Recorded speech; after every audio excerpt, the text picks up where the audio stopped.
नमस्कार. हवामान अलर्ट या आपल्या यूट्यूब चॅनलवर मी केदार बर्वे आपलं स्वागत करतो. आज 7 नोव्हेंबर दुपारचे 1 वाजत आहेत. आज आपण 8 नोव्हेंबर ते 12 नोव्हेंबर या 4 दिवसात राज्यात कोणत्या जिल्ह्यात पाऊस राहणार आहे हे आपण आजच्या व्हिडिओमध्ये पाहणार आहोत. यासाठी व्हिडिओ स्किप न करता शेवटपर्यंत नक्की पहा. सर्वप्रथम हवेच्या सॅटेलाईट इमेजमध्ये जर पाहिलं तर ज्या काही सिस्टीम सध्या सक्रिय आहेत त्या म्हणजे केरळच्या पश्चिम किनारपट्टीवर एक चक्राकार हवेची स्थिती सक्रिय आहे आणि याचं रूपांतर पुढील 2 ते 3 दिवसात कमी दाबाच्या क्षेत्रात सुद्धा होईल. याची दिशा आपल्या महाराष्ट्राच्या दिशेने नसणार आहे. ही अशीच उत्तर पश्चिम दिशेने अशीच अरबी समुद्रात जाईल. पण याचा थोडाफार इफेक्ट दक्षिण महाराष्ट्रात म्हणजेच रत्नागिरी, सिंधुदुर्ग, सांगली, सातारा, कोल्हापूर, सोलापूरचे दक्षिण भाग, पुण्याचे दक्षिण भाग थोडाफार इफेक्ट या भागात जाणवणार आहे. या सर्व भागात पुढील 4 दिवसात पावसाचं वातावरण राहील. थोड्याफार ठिकाणी हलका मध्यम पावसाचा अंदाज या जिल्ह्यातून आहे. तसेच काश्मीरच्या आसपास एक WD सक्रिय झालेला आहे. पण जे उत्तरेकडून येणारं जे वारं आहे ते आपल्या राज्यापर्यंत सध्या पोचत नाही आहे. याच्यामुळे पुढील 4 दिवसात 5 दिवसात राज्यातील तापमान हे वाढेल. म्हणजेच थंडी राज्यातील पुढील 5 दिवसात कमी होताना दिसून येईल. त्याच्यानंतर सध्याच्या लाईव्ह क्लाउड सॅटेलाईट इमेजमध्ये जर पाहिलं तर ज्या भागात सिस्टीम सक्रिय आहेत या भागात चक्राकार हवेची स्थिती सक्रिय आहे. त्याच्यामुळे अरबी समुद्र आणि कर्नाटक, तमिळनाडू, केरळ, आंध्र प्रदेश या भागात ढगांची दाटी जास्त आहे. तसेच याचा इफेक्ट आपल्या दक्षिण महाराष्ट्रात म्हणजे सिंधुदुर्ग, कोल्हापूर, सांगली, सातारा या भागात सुद्धा थोड्या प्रमाणात ढग पोचत आहेत. आजचा हवामान अंदाज जर पाहायचा गेला तर आज सुद्धा सिंधुदुर्गचे दक्षिण भाग, रत्नागिरीचे दक्षिण भाग, कोल्हापूरचे दक्षिण भाग तसेच सांगलीचे दक्षिण पश्चिम भाग या जिल्ह्यातून दुपारनंतर किंवा संध्याकाळच्या वेळी थोड्याफार पावसाची शक्यता आहे. पण असं काय नाही आहे की हा पाऊस पूर्ण जिल्ह्यातून राहील. थोड्याफार क्षेत्रासाठीच कुठेतरी असू शकतो. याच्यानंतर सर्वप्रथम आपण उद्याचा म्हणजेच 8 नोव्हेंबरचा हवामान अंदाज पाहूया आणि त्याच्यानंतर 12 नोव्हेंबरपर्यंतचा.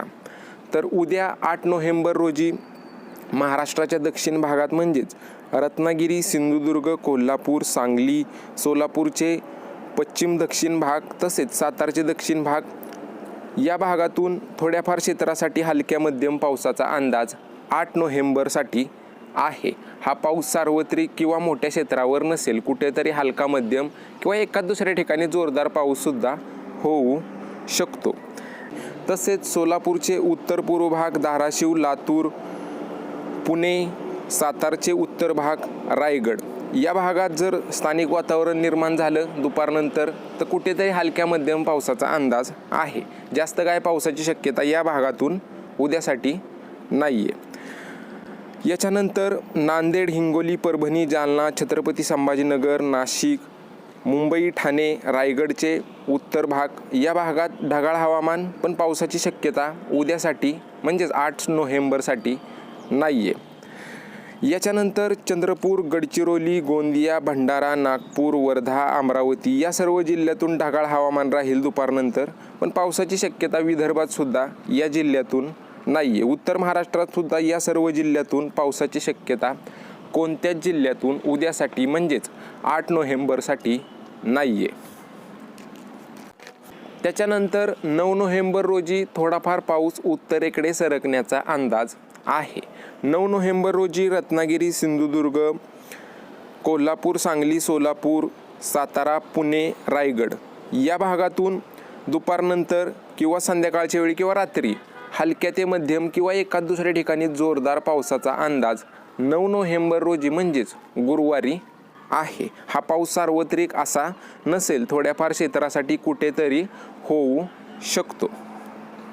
त्याच्यानंतर धाराशिव, लातूर, नांदेड, परभणी, जालना, छत्रपती संभाजीनगर, अहमदनगर या सर्व जिल्ह्यातून जर स्थानिक वातावरण निर्माण झालं तर 9 नोव्हेंबर रोजी एकाच दुसऱ्या ठिकाणी हलक्या मध्यम पावसाचा अंदाज बनणार आहे. पण हा पाऊससुद्धा काय असा जास्त क्षेत्रावर असा नसेल, कुठेतरीच ढग निर्माण होऊन कुठेतरी हलका मध्यम होऊ शकतो. याच्यानंतर विदर्भात 9 नोव्हेंबर रोजी सुद्धा या सर्व जिल्ह्यातून पावसाची शक्यता नाहीच. तसेच मराठवाड्यातील हे सर्व जिल्हे ढगाळ हवामान राहील, पण पावसाची शक्यता 9 नोव्हेंबर रोजी दिसत नाही. उत्तर महाराष्ट्रात जळगाव, धुळे, नंदुरबार, नाशिक तसेच मुंबईचे विभाग, पालघर, ठाणे या भागात सुद्धा 9 नोव्हेंबर रोजी पाऊस नाही. ढगाळ हवामान थोडंफार होऊ शकतं, पण पाऊस मात्र या जिल्ह्यातून दिसत नाही आहे. त्याच्यानंतर 10 नोव्हेंबर रोजी परत एकदा पाऊस हा उत्तरेकडे सरकेल. 10 नोव्हेंबर रोजी थोडंफार रायगड, मुंबई, नाशिकचे काही भाग, छत्रपती संभाजीनगर, जालना, हिंगोली, परभणी, पुणे, सातारा, रत्नागिरी या पट्ट्यात हलक्या मध्यम पावसाचा अंदाज आहे. हा पाऊससुद्धा काय असा सार्वत्रिक असा नसेल, दुपारनंतर किंवा संध्याकाळच्या वेळी हलका मध्यम कुठेतरी होऊ शकतो. तसेच रत्नागिरी, सिंधुदुर्ग, सांगली, सोलापूर, धाराशिव, नांदेडचे काही भाग, परभणी, बीड या भागात सुद्धा 10 नोव्हेंबर रोजी हलक्या मध्यम पावसाचा अंदाज बनणार आहे. उर्वरित विदर्भात कोणत्याच प्रकारच्या पावसाची शक्यता ही 10 नोव्हेंबर रोजी सुद्धा नाही आहे. ढगाळ हवामान होईल, पण पावसाची शक्यता मात्र नाहीच्या बरोबरच आहे. तसेच नाशिकचे उत्तर भाग, धुळे, नंदुरबार, जळगाव या भागात सुद्धा ढगाळ हवामान आणि कुठेतरी जर तसं स्थानिक वातावरण निर्माण झालं तर कुठेतरी हलका मध्यम पावसाचा अंदाज 10 नोव्हेंबर रोजी दिसत आहे. आणि त्याच्यानंतर 11 आणि 12 नोव्हेंबर रोजी या 2 दिवसात पावसाचं प्रमाण हे कमी होताना दिसून येईल. तरीसुद्धा मध्य महाराष्ट्रात अहमदनगर, जालना, छत्रपती संभाजीनगर, नाशिक, पुणे, रायगड, रत्नागिरी आणि सातारचे उत्तर भाग या भागात कुठेतरी हलका मध्यम पाऊस होऊ शकतो या 2 दिवसात, म्हणजेच 11 आणि 12 नोव्हेंबर रोजी. उर्वरित सिंधुदुर्ग, कोल्हापूर, सांगली, धाराशिव या भागात ढगाळ हवामान राहील आणि जर तसं स्थानिक वातावरण निर्माण झालं तर कुठेतरी हलका मध्यम पाऊस होऊ शकतो 11 आणि 12 नोव्हेंबर रोजी. याच्यानंतर विदर्भात पाऊस नाही. तसेच उत्तर महाराष्ट्रात नंदुरबार, धुळे, जळगाव या भागात जर तसं स्थानिक वातावरण निर्माण झालं दुपारनंतर तर कुठेतरी हलका मध्यम हा पाऊस काय सार्वत्रिक असा नसेल, थोड्याफार क्षेत्रासाठीच राहू शकतो. तर हे झालं पावसाविषयी. त्याच्यानंतर तापमानाबद्दल जर पाहायचं गेलं पुढील 4 दिवसासाठी तर आता थोडीफार थंडी कमी होताना दिसून येईल, कारण अरबी समुद्रात कमी दाबाचं क्षेत्र विकसित होईल पुढील 4 दिवसात. त्याच्यामुळे बाष्पयुक्त वाऱ्याचा फ्लो बंगालच्या उपसागरावरून आपल्या राज्यात येण्यासाठी वाढेल. याच्यामुळे दक्षिण महाराष्ट्रात या सर्व जिल्ह्यातून तापमान हे दिवसाचं 30 ते 31 राहील आणि रात्रीचं तापमान 20 ते 22च्या दरम्यान राहू शकतं. तसेच विदर्भात थोडीफार थंडी कायमच राहील.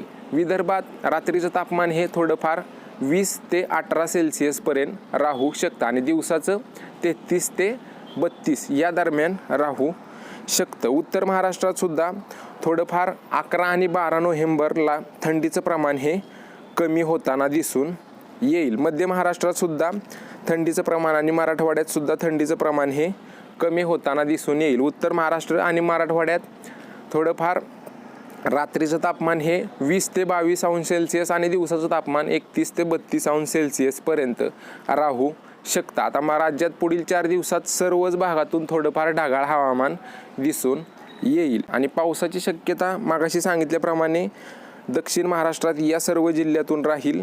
जास्त करून रत्नागिरी, सिंधुदुर्ग, सातारा, सोलापूरचे दक्षिण भाग, कोल्हापूर तसेच हा पाऊस थोडाफार उत्तरेकडे सरकेल 10 नोव्हेंबर आणि 11 नोव्हेंबर रोजी.